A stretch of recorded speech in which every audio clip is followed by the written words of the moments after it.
What's going good, everybody? Salutations, this is Razor, here giving you some domination gameplay on the raid, using a bunch of different guns. I'm switching it up every now and again, to keep getting killed. Today what I want to talk about is running with a full party versus flying solo.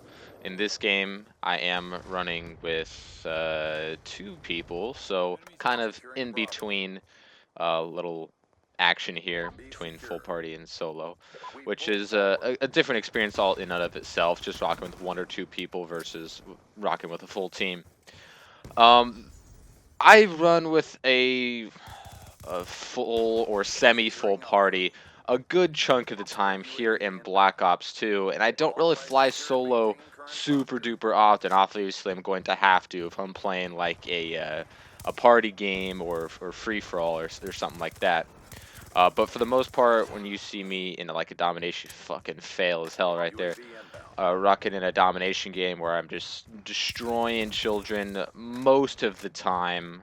I'm walking with a decent sized amount of team members that know what they're doing. These aren't pushovers that most of which I don't play with.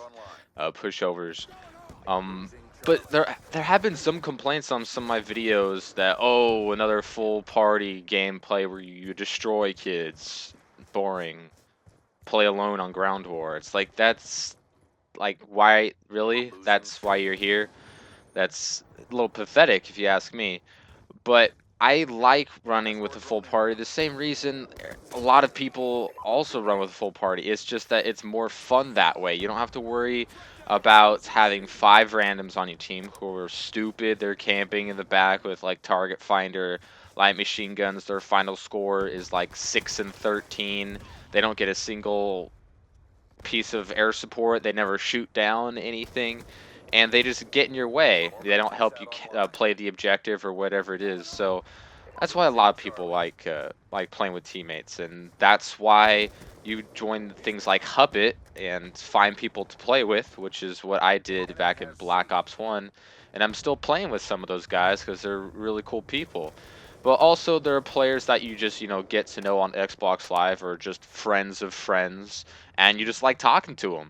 So, that's the majority of reasons why I play with people and why I play with certain people regardless of how good they are at the game. I have some people who are absolutely terrible at the game. Not that I would say that to her face. No, fuck it. I would totally say it to their face because we fuck around and shit like that. And some people, say that I'm terrible, which, at times can be true. Obviously, I don't post those games for you guys to see, but, there are times where I go, like, even. Um, but I just like talking to people. Playing video games is a social thing nowadays, with Xbox 360 and PlayStation 3 network, and everyone likes playing with their friends and stuff. It's an enjoyable experience, just talking to people that you like talking to while playing a game, regardless of if you know them in real life or if they're good at the same game. You both enjoy the game, so you talk about it, or maybe you just shooting the shit, talking about completely other random stuff. And that's the main reason why I think most people play with others, is because it's boring otherwise. You have no one to talk to, even if there is, one or two people on your team with mics. Usually they're just like a bunch of tryhards, like, oh, why aren't you, camping the B flag, or something like that. And it's really boring because you haven't found any common ground with these randoms to feel like you can talk to them comfortably. So that's why you invite some people that you know and like to play with. But also, it's awesome to just stomp on kids with good players. I rock with a few really good players, at least 2 or 3 of which I could safely say are better than me at the game. I'm by no means the best player that I know. I know a couple people who I play with from time to time in Black Ops 2 who I know are better players than me, including this guy who's just got killed right there. But there are people that I know and play with that are better than me, and that makes it, fun to watch to see what they can do. And it's fun to just stomp on kids. And people say that you shouldn't run with a full party for obvious reasons, like the enemy team will dashboard or stuff like that, which is of course is true. You got lots of kids that take the game way too seriously, but for the most part, people who dashboard are going to be other full parties, other full teams.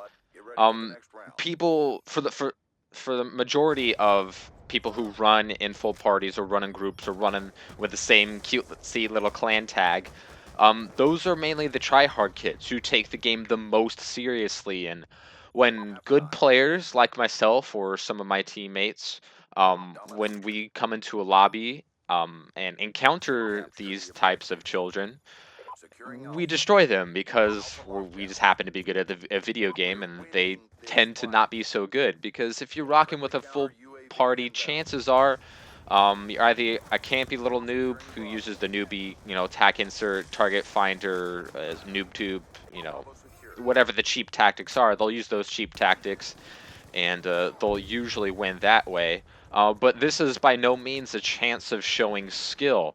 Most people in a full party are playing that way because they can't play solo, and I can. I can play solo. I know I don't do it super often in Black Ops 2, not as often as I did in, say, Black Ops 1 or Modern Warfare 2, where I mostly played free for all in Modern Warfare 2. That was uh, most of my playing time in Modern Warfare 2 was playing free for all. So and of course, this was my first Call of Duty, my first time playing Xbox Live. I didn't have a lot of Xbox Live friends at the time, so playing free for all was a much easier choice to make.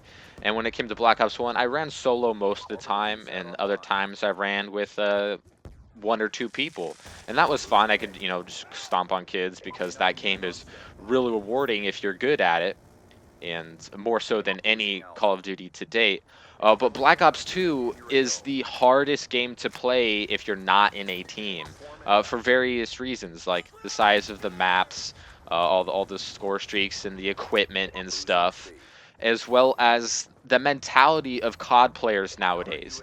People are just so invested in winning. Like that is it's more important, or not even winning, but doing well. A kill death ratio is what most people care about nowadays. Not score per minute, not oh my god, look at that insane like 9-man kill feed I just dropped there at the end of the game. But most people care about their personal performance so much that they'll use the cheapest tactics and play with all their friends. And playing solo can be fun. There are certain game modes for that, but I have the most fun playing with people that I know, playing with people I like to talk with, regardless if they're good or not. Some are really good, some are kind of crappy, but I post 43s and 7s with 13 defense more often when I play with other people, and I have more fun doing it. So that's what I'm going to continue to do because that's how I have the most fun.